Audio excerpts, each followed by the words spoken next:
Slovo po slovo učimo mi. Slovo po slovo riječ napiši. Pogriješiš li ti, samo obriši. Pokušaj i opet uz malo truda. Nauči slova sva, ti stvarat ćeš čuda. Moja prva abeceda. Zdravo, moje bubice, pametnice, veselice, šubidubidubilice, šumske moje! Pozdrav svim pametnim glavicama!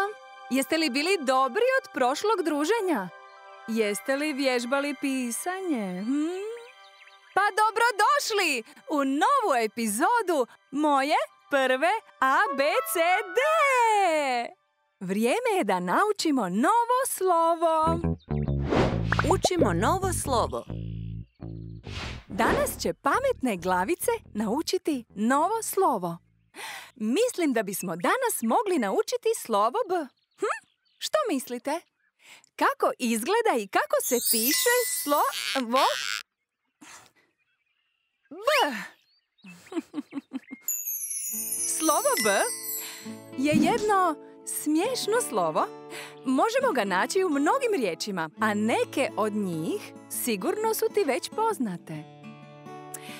Slovo B je malo debeljuškasto slovo. Nema samo ravne crte. Hajmo naučiti pisati slovo B. Jedna crta ravno dolje, jedan mali trbuščić i onda jedan veći. Ponovimo još jednom. Jedna crta ravno dolje, jedan mali trbuščić i onda jedan veći. Slovo B. Pogledajmo koje sve riječi počinju slovom B. Balerina, banana, brokula,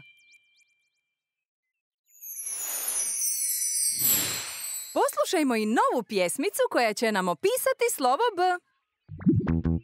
Slovo B ti napiši, podigni znanje na nivo viši. Zanimljive riječi na slovo B potraži, svijet novih pojmova ti istraži. Slovaricu u ruke uzmi ti i počni slovo B odmah učiti.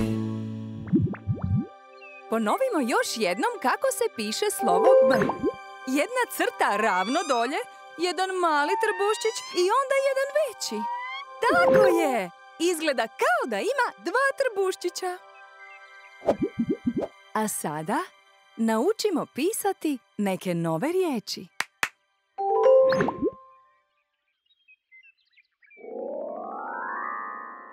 B, A, L, E, R, I, N, A. Balerina.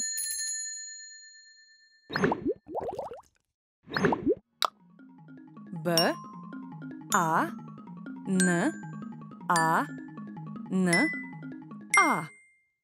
Banana.